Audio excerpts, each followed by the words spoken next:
Professor Linnery adjusted her amber-tinted visor, blinking slowly at the young student who just interrupted her lecture. "Could you repeat that?"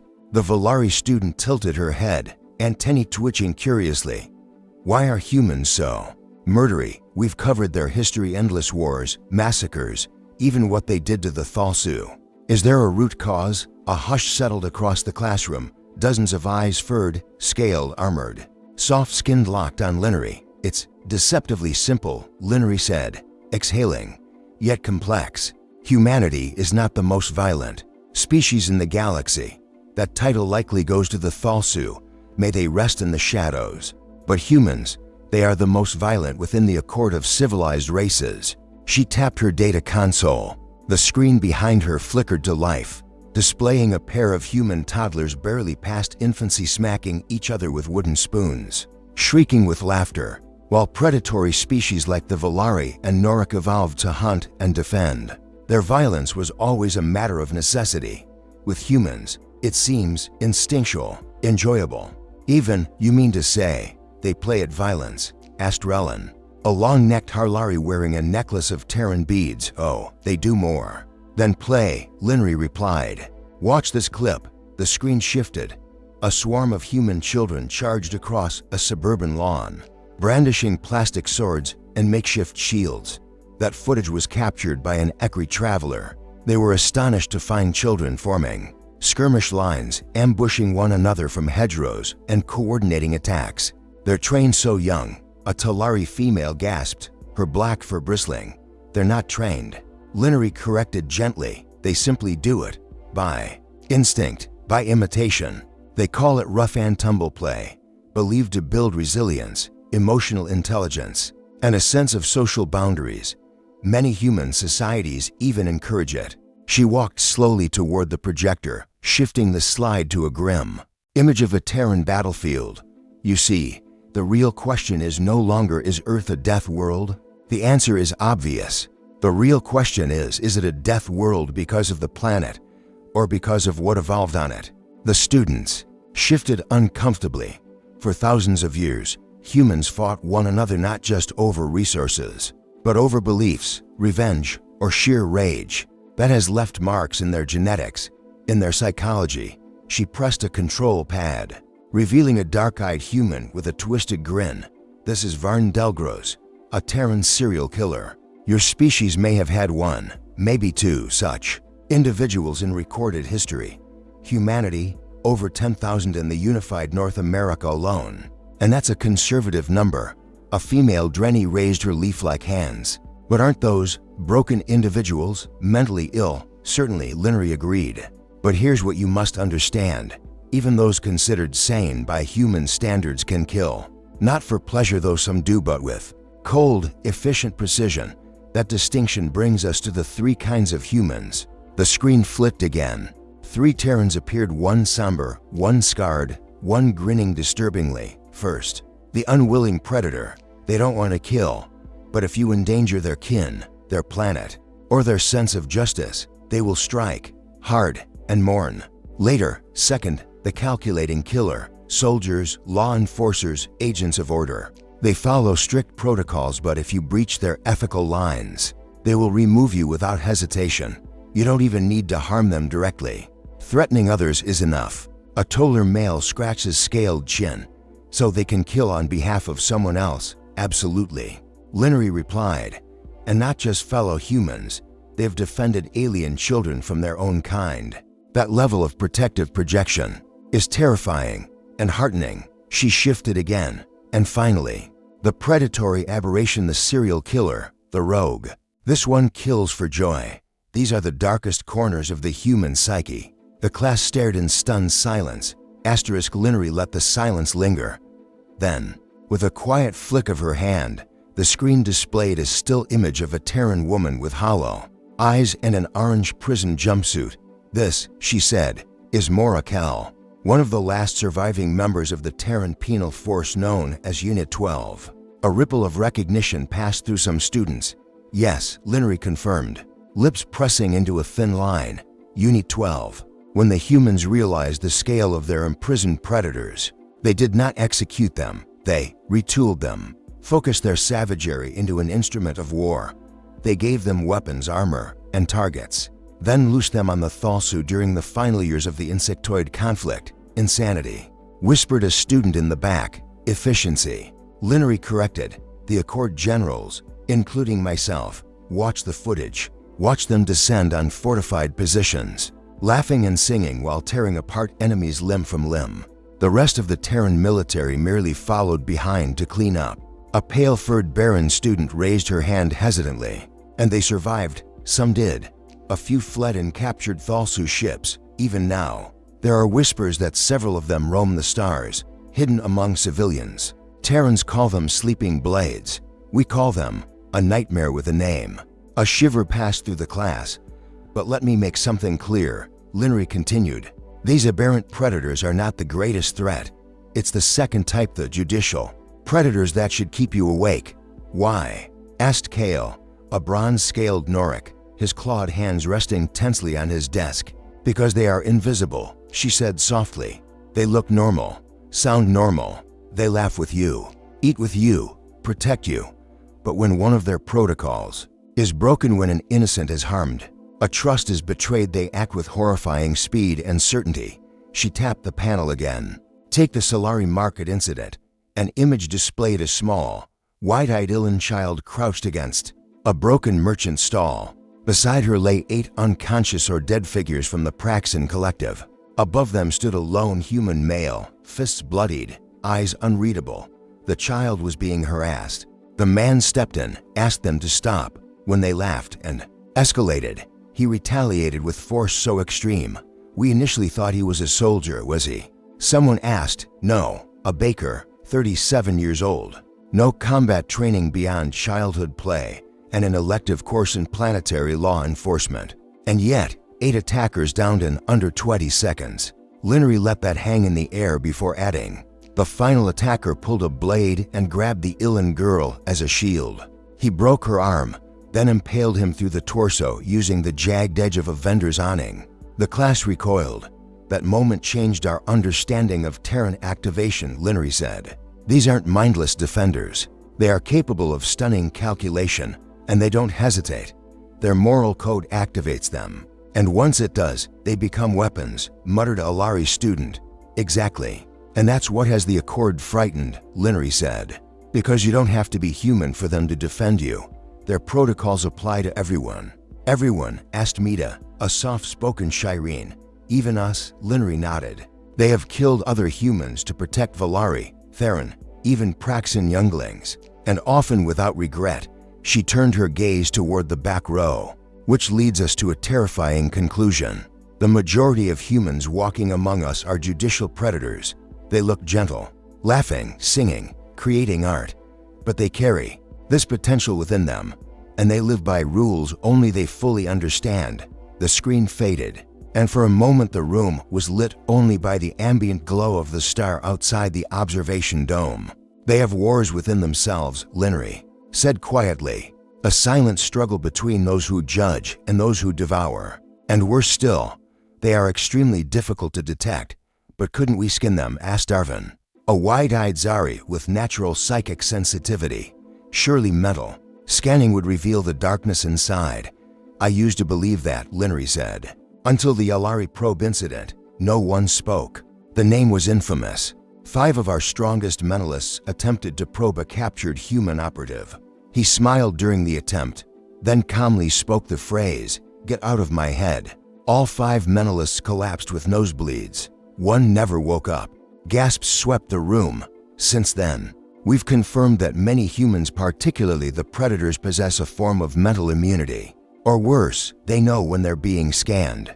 They create false memories, decoy emotions, even imaginary personalities, like shadows casting shadows. Kale looked sick. So you're saying they can lie with their thoughts? Linnery nodded. Some do it better than any spy we've ever trained. The fear in the room was tangible now. She let it settle for a moment. That's why this class exists. Why you were chosen. The Accord fears it has unleashed something it doesn't fully understand. You were brought here not just to study humans, but to survive beside them. Silence. And perhaps, she added, almost reluctantly, to remind them of what they are. "You say the judicial ones are dangerous," said Vena, her tone sharper now. "But at least they follow rules. What about the others?" Linery's expression darkened. "The rogue predators. Yes, the third category. They're the ones who terrify even the other humans." The room shifted in mood again. Apprehension rippled through the air like static. "These are your serial killers, your sadists, the ones who kill not from provocation or principle, but from pleasure. Some have been studied reluctantly under accord supervision. Most of our teams refuse to work with them. The neural scans are difficult to interpret. Their pleasure centers light up during simulated murder like yours would during a festival." Kale hissed softly. "Monsters, indeed. But the worst part," Linery asked, "you'll never know which type of human you're dealing with until the moment you breach one of their boundaries, or until it's too late." A younger Optari student, Thyme, looked like he was trying to rationalize it. "But there must be safeguards. Their own society must keep them in check." "Oh, they try," Linery said. "But even their systems aren't perfect. And when the Accord formed the Joint Forces Division, we learned just how many killers had gone undetected, until war gave them purpose." She gestured again, and the display behind her showed archival footage from the Dammer Offensive, a black armored squad, charging into insectoid ranks with shock batons and blades, laughing and singing as they tore their way through enemies. Unit 12 was one of several penal squads created by the Terran Union, composed entirely of murderers and violent offenders. Conditioned, equipped, and unleashed, they called it redemption by blood. The screen shifted again. Maura Kell, grinning madly in a debriefing chamber. She was a chef. Her specialty was poison. Over 60 victims before her arrest. She requested a blade and volunteered for frontline deployment.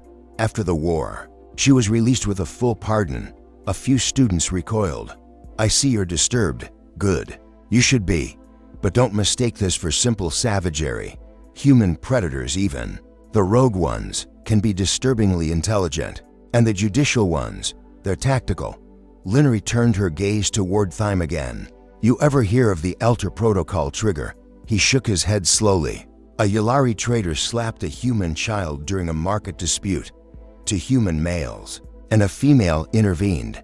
Within 30 seconds, the attacker had a fractured skull and 17 broken bones. The woman had to be sedated. Afterwards, she refused to let go of the body. Witnesses say she screamed the entire time, repeating, 'You touched my son.'" "But were they related?" Thyme asked. "No, she'd only met the child earlier that day." The room was silent again. Humans don't always need blood ties to defend someone. Their moral codes can extend to strangers, even across species lines. A Nervali student with 3 eyes raised a trembling hand. "So they imprint," Linery nodded, somewhat. "They anchor emotionally to beings they perceive as innocent or vulnerable. If you are ever lucky enough to be imprinted upon by a judicial human predator, you'll be safe for life. But harm someone they protect, and nothing in the Accord will save you." The lights dimmed slightly as the station adjusted for orbit shift. Linery's voice dropped lower. "And that's not all. There's another layer, a hidden war that no one dares speak of."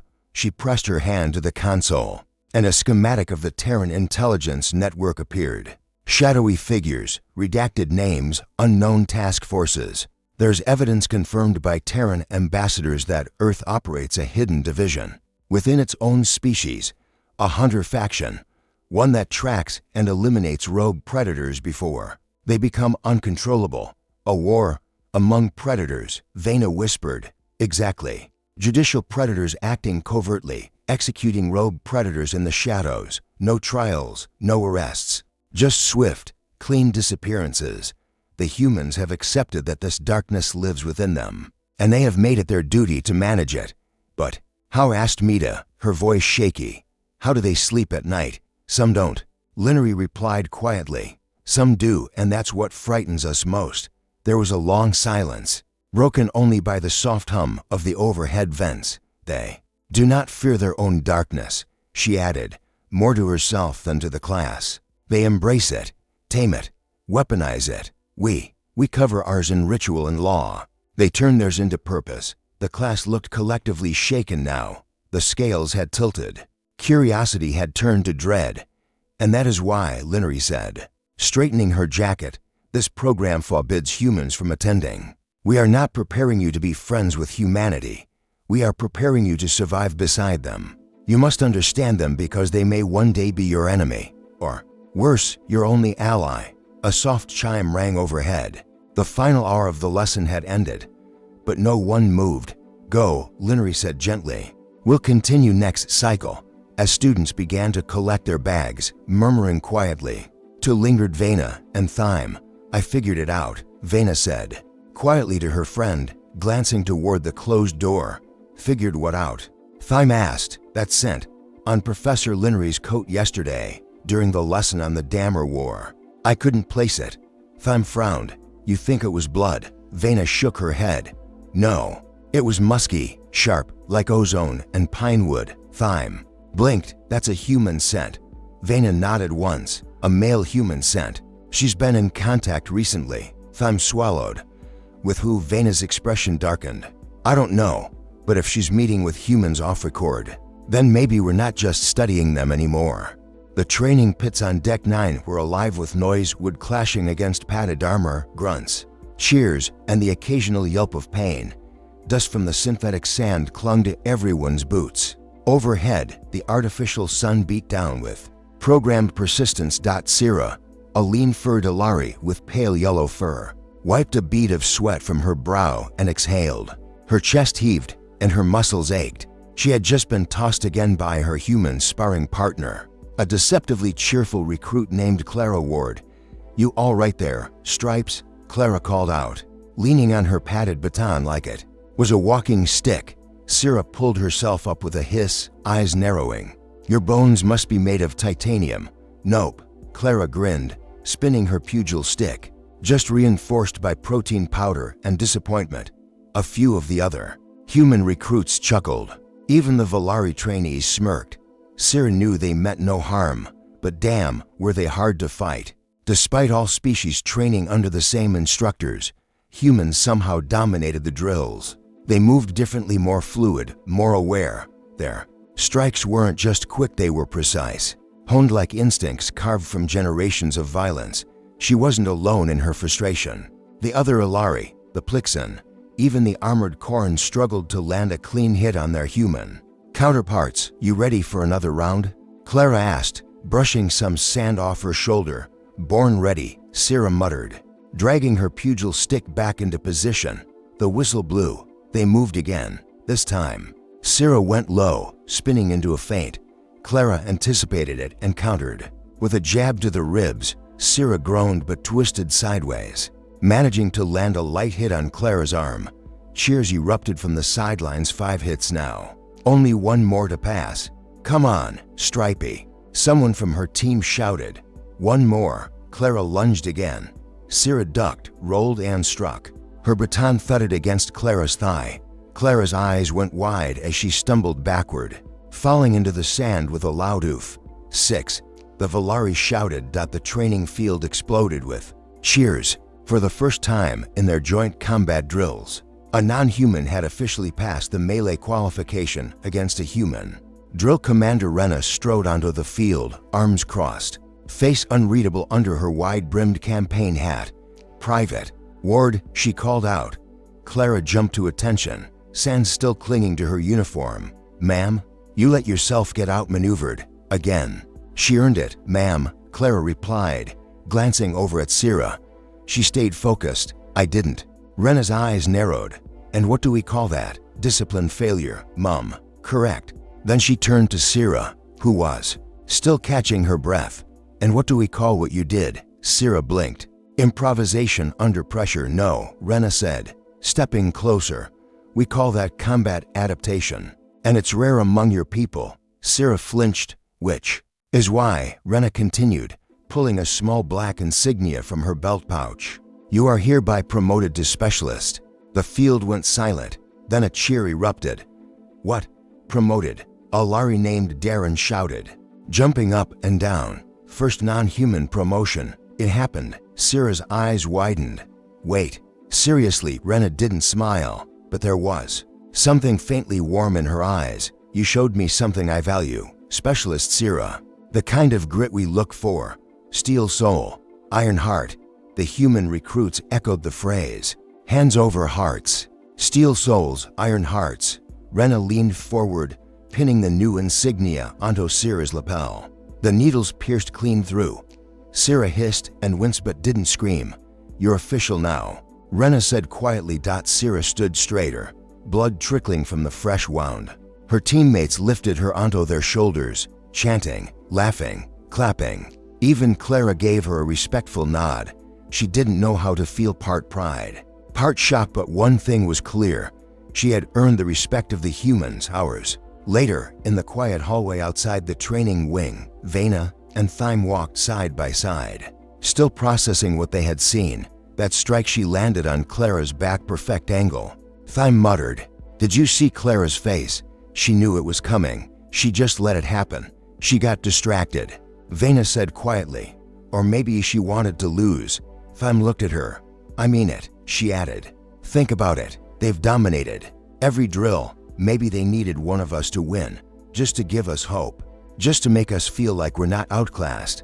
Thyme frowned. "That's manipulative. It's human." They turned a corner and found Professor Linnery standing near the observation window, looking out into the stars. She didn't turn when she spoke. "I saw the bout," she said. "Impressive work from Sira." "You were watching?" Thyme asked. "Of course," Linnery said. "We observe everything. The Accord doesn't spend this many credits on cross-species training just for ceremony." Vena stepped forward. "Professor, earlier, during the lecture, you said there are hundreds of thousands of rogue human predators still unaccounted for. That's the estimate. And millions of judicial predators, yes. So what do we do?" Vena asked. "Just live with that. Train next to them, eat with them, sleep near them. Knowing any moment could trigger them." Linnery finally turned to face them, her gaze sharp and tired. "We do what humans have done for millennia. We prepare, we adapt, we trust when we must. But most of all, we learn." She stepped closer. "Because whether you fear them or not, whether you admire them or hate them, one truth remains unchanged." She turned toward the window again. "Staring out into the velvet sea of stars, Earth breeds predators, not prey.